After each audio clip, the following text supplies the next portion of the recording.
Hi, welcome back. Well, it was only just a year or so ago that the 50% mark was passed of people who now live in cities around the world. And Martin Thomas from Habitat Humanity is here to tell us that I guess a lot of that housing in those cities is not particularly safe or... No, look, it's incredibly inadequate when you think of it. I mean, it is a phenomenal figure. I think that was a UN figure you mentioned back in 2007, the first time in the history of human settlement that there's more people in cities than in rural areas. And if you think, you know, you viewers might have seen Slumdog Millionaire, these slums that just pan out forever. No safety, police often don't go in there, often no clean water, near railway tracks, all sorts of dangers. And there's something like 500 million people just in Asia alone that live in those conditions. Kids, you know, men, women, and you know, slums in some cases can be quite functional. You can get your hair cut and you can do different things, but in other cases they can be violent places. They can be places where there's disease, where kids don't get to go to school. So it's an incredible mass of humanity that's in, you know, in huge dire need. Do we have any idea of the proportion of the world's population that is living in, you know, slum or slum-like conditions?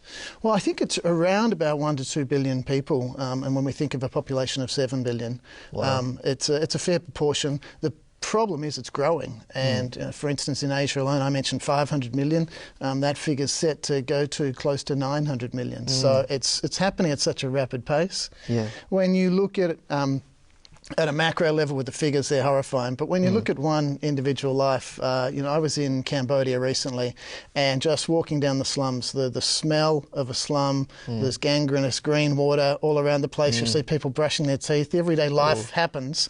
There's rubbish everywhere, and you know, in many of these places, there's no organised rubbish collection. So Habitat for Humanity focuses on building houses, doesn't it? Look, it does. There's a couple of, I guess there's kind of 2 or 3 key pillars to what we do. We do look at trying to get a safe, decent housing for everyone. No matter, you know, how poor, we believe everyone has a right, because we believe that's the start of breaking the poverty cycle. Obviously, when someone is starving or has disease, you need to have a full-on response to that, and organisations like UNICEF and World Vision do that tremendously. But at some stage, to get independence, you need to give people a safe, decent place to live. They've got warmth, they've got light, they have an opportunity for their kids to go to school. So we think it all starts with the home when you're trying to break the poverty cycle. Okay, so does Habitat for Humanity in Australia focus on particular countries? I mean, you mentioned Asia a few times. Is Asia your focus? So from an Australian point of view, our office and the supporters that support Habitat Australia support programs in 7 countries across Asia.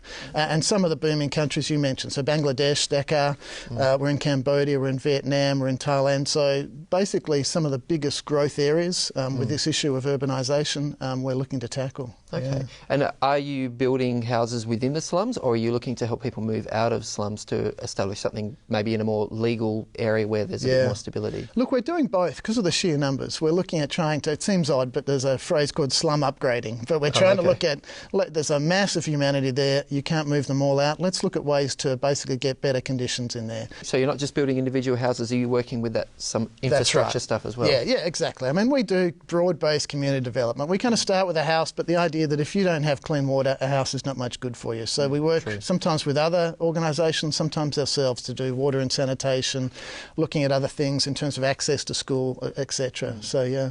Now, Habitat uses a unique phrase that I don't think I've heard any other organisation use, and that's sweat equity. Well, what does that mean? Yeah, well, look, essentially, we talked about houses being a key pillar for us. The other is the involvement of volunteering. So for an individual family that will be benefited from a house, we expect them to put in, to have a bit of ownership. We kind of say, as a lot of charities do, that it's a hand up, not a hand out. So we would require them to do 500 hours of sweat equity, so volunteering on their house in any way they can. And we also... so people help to build their own houses? Absolutely, yeah. And then we actually have volunteers that are willing to go. So in Australia, we send about 500 volunteers a year overseas to these countries. And they will work next to a householder and next to local craftsmen who won't speak the language. And for 5 days, you'll be hammering nails, you'll be digging trenches. And on the 5th or 6th day, sounds quite biblical on the 6th day, you get to hand over a key to a family, and you see the difference it makes. And although you kind of think, well, there's so many people, what difference does that make? We had a group go to Nepal recently, a group of women, and they said every day they'd go from their hotel, because we don't make people camp out, so they're staying in a cheap hotel. They'd go to the site and they'd help build, and they said every day the community would just watch them and wouldn't help, and they kind of thought, what's happening here? And slowly the community started to get involved, but on the day of the handover, one of the community elders stood up and said, look, we are really challenged because this was a woman you were helping, a widow, who wasn't very high in our society, wasn't really someone which we would respect. But the fact that you've spent all your time to come over and help this woman has really humbled us. And we're going to make sure that we keep that house maintained for her and we provide support for her because you've really shown us something. It sounds like a very Christ-like thing to do, really, not in preaching necessarily, but through an example, because Habitat is a Christian organisation. Yeah, it is, definitely. And look, the story is quite amazing. It was started 40 years ago. Millard Fuller was an American. He was a US marketing executive who was a millionaire, had his own company at about 29. But his life was miserable. His marriage was on the rocks. He was working too hard. And essentially they came to a crisis. And his wife said, unless you sell the company, give the money to the poor, we're not going to continue with this marriage.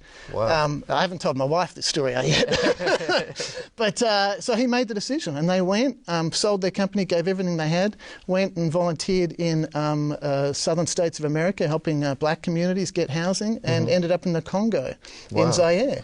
Well, Zaire as it was then. But he started something just through that unselfish act. When you think that Habitat is huge across the world, every 4 minutes somewhere in the world, Habitat either builds, repairs or renovates a house, and it was from that one man that made a sacrifice. That's it's incredible. So how has working with Habitat impacted you spiritually? I think to try to do something that makes a difference is really my personal journey, and I'm probably more head than heart. You know, I don't find it easy kind of putting myself outside my comfort zone. Some people love to.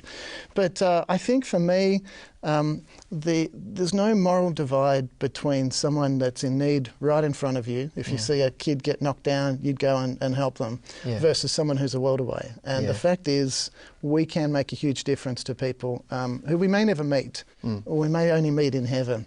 But there's a sense that we can do something, and sometimes it might be a few dollars, sometimes it might be volunteering. So in all sorts of ways, no matter how much resources or time you have, you can engage. Doesn't even have to be through Habitat, but I think for an organisation, or for a Christian, sorry, to do something so that when you stand in front of your Creator you can say, well, at least I did something. Wow.